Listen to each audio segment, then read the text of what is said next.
Друзья, всем огромный привет! Попался мне вот такой вот невзрачный обрезок дуба. Кто-то бы его сжег бы просто в дрова, ну а я пущу его сегодня в дело.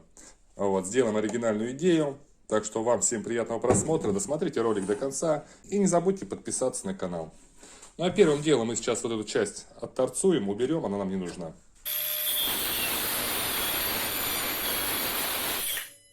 Одна из сторон у нас вот такая вот выпуклая. Сейчас мы прогоним через рейсмус, чтобы нам немножко поверхность выровнять.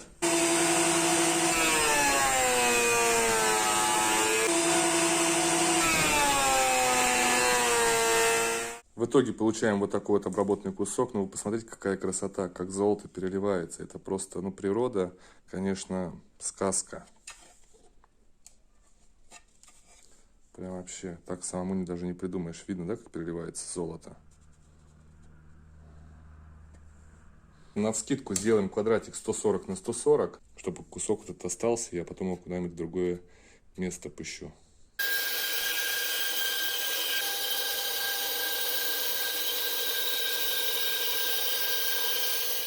В итоге имеем с вами вот такой вот кусочек. Этот кусочек я убираю, он 100% где-нибудь еще пригодится. Я даже вот этот не выкидываю, и то он тоже где-то пригодится.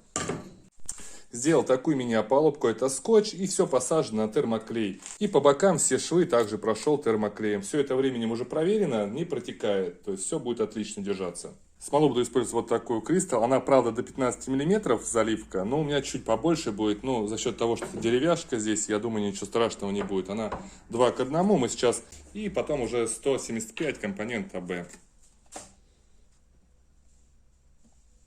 350 нальем компонента А. И 175 сейчас компонент П. Это отвердитель у нас идет. Отвердитель тяжелее, между прочим, чем сама смола. Теперь надо нам все хорошенько перемешать. Компонент А с компонент Б. И я вот буду переливать каждый раз, там несколько раз. Но за кадром это все сделаю, вам это не нужно. Теперь немножечко добавлю черной пасты, прям капелюшечку для цвета. Она очень такая прям затемнит хорошо. То есть чуть-чуть, видите, добавил, сразу у нас черный. Ну и само дерево нам сказало, что я хочу быть золотым оттенком. Сейчас добавим немножечко золотой вот такой вот пасты. Прям на кончике ножа вот так вот.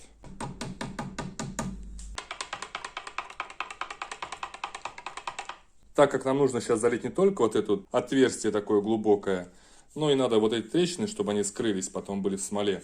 Мы сейчас прям миллиметров 10 зальем смолы сюда. Вот таким вот образом. И теперь я вот таким вот образом сейчас кладу ее в смолу. Подготовил такой вот металлический пресс. Вот, ой, даже много мне смолы будет, смотрите. То есть, заливочка получится не такая уж большая, но должно зато все пропитаться.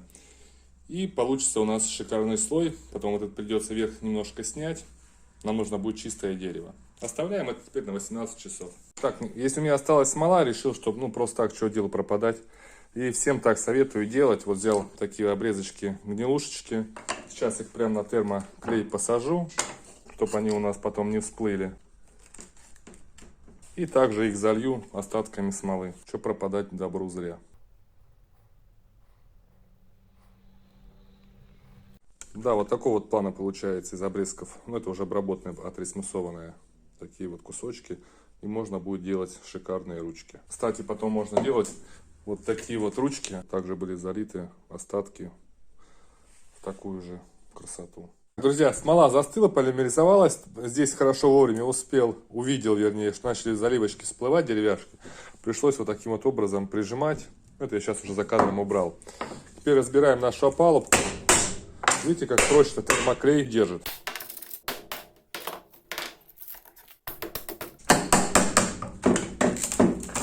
Ага. То, что мне нужно было, все щели смолой пролиты. Ну и давайте сейчас вот эту заготовочку. Вот как. Вот такая здесь вот красота получилась.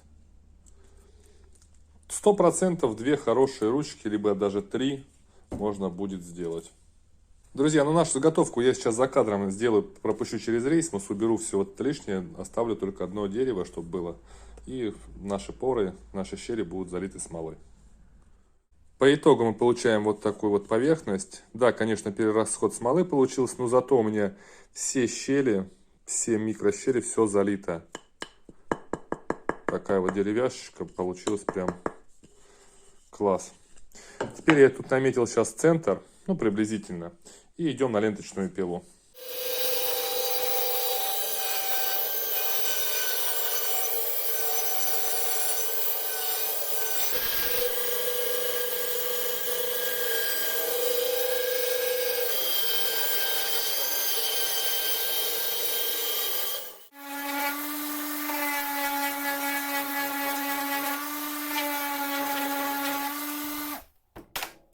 В итоге мы имеем вот такой круг, конечно, не все идеально, но мы сейчас его запустим в лазерный станок, сделаем гравировочку, а потом уже все края мы все это подровняем.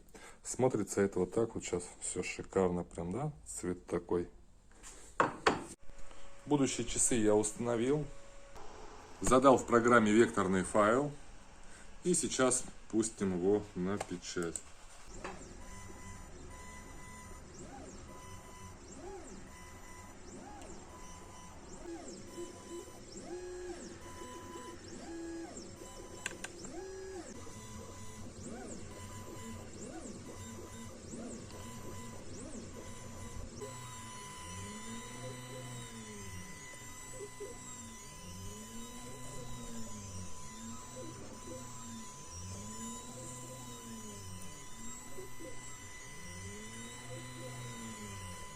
Получилась вот такая красота. Единственное, что вот здесь задвоилось почему-то в некоторых местах. То ли я немножко сдвинул, то ли что. Вот, короче, вот в двух местах есть. А так красота вот такая получается у нас.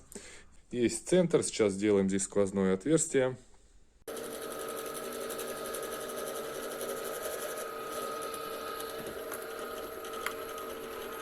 Так, закрепил на двухсторонний скотч. Сделал вот такой вот шаблон. То есть у нас вот так вот будет он сейчас клеиться. Во фрезер поставил копировальную втулку. И сейчас будем с вами выбирать.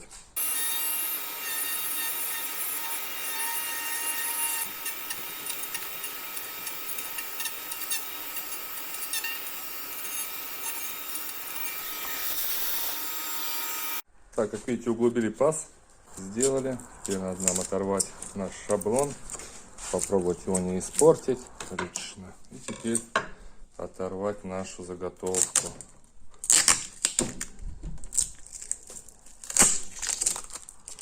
Все супер.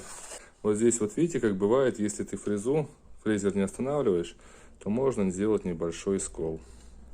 Я начал вытаскивать и зацепил. Слава богу, это будет не видно.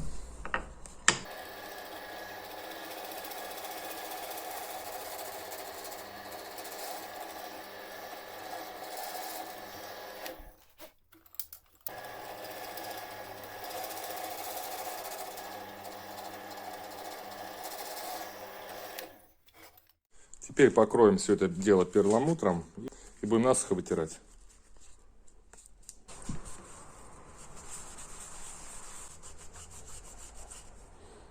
На выходе получаем вот такую вот красоту.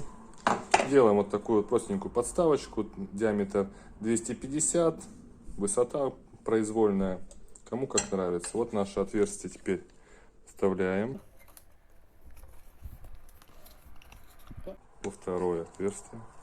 Надо нам все сейчас подогнать. Опа.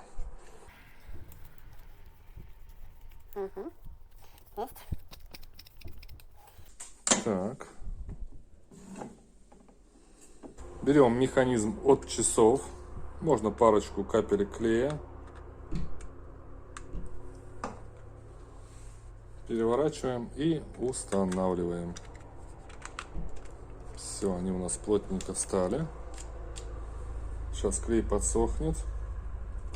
Устанавливаем стрелочки.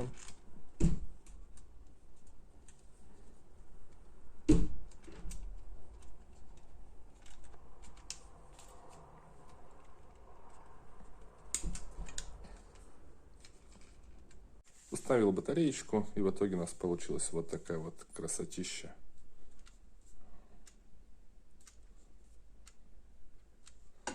То Здесь мы как хотим, теперь так устанавливаем. Я думаю, что получилось довольно-таки неплохо. Ну а вам же, друзья, если понравился данный выпуск, обязательно поставьте палец вверх, напишите ваше мнение, что вы думаете по этому поводу, как вам получились часики. Я это делал первый раз, я думаю, получилось, совершенно неплохо, мне очень понравилось. Напишите вы сами свое мнение. Вам же всем крепкого здоровья, до новых встреч, пока-пока. Ну а у дерева, да, вот смотрите, вот что значит природа, какие рисунки она сама тут нарисовала, то есть перепадики, все, красота, скала.